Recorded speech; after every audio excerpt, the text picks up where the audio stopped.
কাদিয়ানীতে মহাসম্মেলনে, বিশ্ব সম্মেলনে আমি তোর পক্ষ থেকে যাই নাই, বক্তৃতা দেই নাই, আবার এখানে বলার কি আছে? ওটার মধ্যে তো আছেই সব, ওখানে সব কথা বলা আছে। যারা ইসমতে আম্বিয়া মান্না, যারা সাহাবাদের মেয়ারে হক মান্না, তাদের বিরুদ্ধে আপনারা সুখে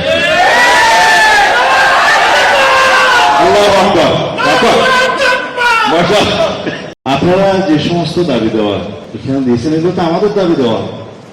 আমাদের সবসময় এগুলো বিষয়ে কথা বলেছি আমরা। আপনারা বলেছেন যে কোরআন সুন্নাহর বিরুদ্ধে এই দেশে কোনো আইন হবে না, সেটা মাননীয় প্রধানমন্ত্রী নির্বাচনী অঙ্গীকার, তার আগে অঙ্গীকার, শহীদ রাষ্ট্রপতি জিয়াউর রহমানের জীবনী সবকিছু দেখলে কি আপনারা বুঝেন? এটা আমরা বারবার উচ্চারণ করি, এই দেশে 92% মুসলমানের দেশে কোরআন সুন্নাহর বিরুদ্ধে কোনো আইন পাশ হবে না ইনশাআল্লাহ। আপনারা এখানে আর কিছু দাবি দিয়েছেন, শাপলা চত্বরের হত্যাকাণ্ডের বিচারের জন্য।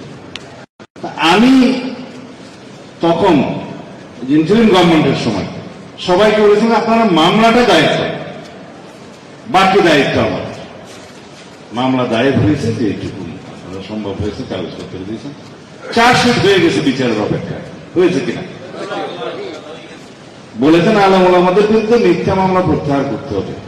গত 2 সপ্তাহ আগেও তো মাওলানা সাজিদুর রহমান সহ আমাদের মুরব্বী, আপনারা সবাই মন্ত্রণালয়ে গেছেন, কথা বলেছেন, তালিকাগুলো দেন প্রত্যাহারের জন্য। আমরা জেলা পর্যায়ে জেলা ম্যাজিস্ট্রেটের নেতৃত্বে যে কমিটি করেছি, ওখান থেকেই আমরা স্ক্রুটিনি করে মন্ত্রণালয়ে নিয়ে এসে প্রত্যাহার করে দেব। কাজটা আপনাদের করতে হবে। আপনারা যদি আবেদনটা করেন সঠিকভাবে, প্রত্যাহারের বিষয়টা আমাদের উপর ছিল।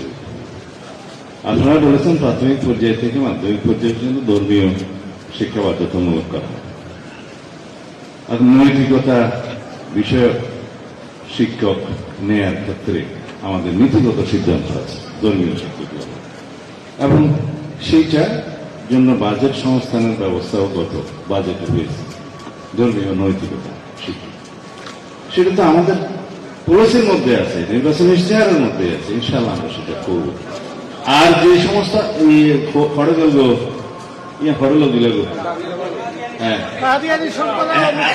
কাদিয়ানীতে মহাসম্মেলনে, বিশ্ব সম্মেলনে আমি তোর পক্ষ থেকে যাই নাই, বক্তৃতা দেই নাই, আবার এখানে বলার কি আছে? ওটার মধ্যে তো আছেই সব, ওখানে সব কথা বলা আছে। আমরা বলেছি সংসদে আমরা আলাপ করে বাংলাদেশে যাতে শান্তি শৃঙ্খলা বজায় থাকে, ধর্মীয় সম্প্রীতি বজায় থাকে, সেই বিষয়ে আমরা সিদ্ধান্ত নেব। খাস করে যদি বলেন যে এখনই আইন প্রণয়ন করুন, তাহলে একটু অসুবিধা, কারণ বাংলাদেশে তো বিভিন্ন রকমের গোষ্ঠী আসে, আপনারা জানেন। হ্যাঁ, হয়তো সেদিন নোয়াখালীতে সম্মেলন করতে চাইলেন, ওজন অনুমতি হলে আমি বিরোধী অনুমতি যান, ঠিক কিনা? হয়েছে, আর কিছু নাই। দাওরায়ে হাদিস মাস্টার্স পর্যন্ত স্বীকৃতি, এটা তো আমাদের নেত্রী মহকুমা নেত্রী দেশনেত্রী বেগম খালেদা জিয়ার সময় এই স্বীকৃতি দেওয়ার ব্যবস্থা করেছিলেন। গ্যাজেট নোটিফিকেশনের সম্ভবত হয়েছিল, তারপর আমরা রাষ্ট্রীয় ক্ষমতায় থাকলাম না, এই স্বীকৃতি প্রদান করা হয়েছে। ওর উপরে আমরা বলেছি তাদেরকে সরকারি পর্যায়ে যেখানে যেখানে সুবিধা হবে সেখানে আমরা নিয়োগ দেব। এটা তো আমাদের আছেই। আপনারা আর বাকি যা কিছু করেছেন এগুলা আমরা মিটিং করেছি, গত 2 সপ্তাহ আগে মিটিং, আপনাদের সাথে মিটিং করেছি। আগামী সপ্তাহে ইনশাআল্লাহ আমরা একটা ফয়সালা দেব, সেটা এই মজলিসে বলার দরকার। আর কিছু নাই, আপনারা শুধু দোয়া করবেন ইনশাআল্লাহ বাংলাদেশে যাতে আমরা শান্তি শৃঙ্খলার সাথে উন্নয়নের দিকে যেতে পারি, এবং মাননীয় প্রধানমন্ত্রীর হাতকে আপনারা শক্তিশালী করবেন। যারা ইসমতে আম্বিয়া মান্না, যারা সাহাবাদের মেয়ারে হক মান্না, তাদের বিরুদ্ধে আপনারা সুখে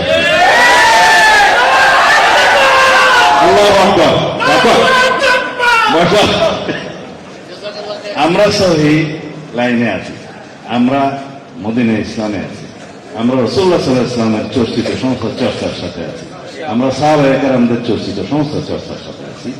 আমরা অন্য কোন ধর্ম নিয়ে রাজনীতি করার বিভিন্ন ফেরকার সাথে ইনশাআল্লাহ সেভাবে বাংলাদেশ পরিচালিত হবে। আমাদের মাননীয় প্রধানমন্ত্রী অত্যন্ত ধার্মিক একজন মানুষ, তিনি প্র্যাকটিসিং মুসলিম। তিনি আপনারা জানেন যে হুজুরের সাথে আরো অনেকবার কথা বলেছেন, বিদেশ থাকতেও কথা বলেছেন, আমি টেলিফোন ধরিয়ে দিয়েছি, উনি হুজুর সবসময় দোয়া করেছেন। আমাদের সাথে আপনাদের রাজনীতির সম্পর্ক না, আমাদের সাথে আপনাদের দিনই সম্পর্ক, ইনশাআল্লাহ সেটা বজায় থাকবে। খোদা হাফেজ। এখানে আপনারা মাদ্রাসার জন্য কিছুই চান নাই,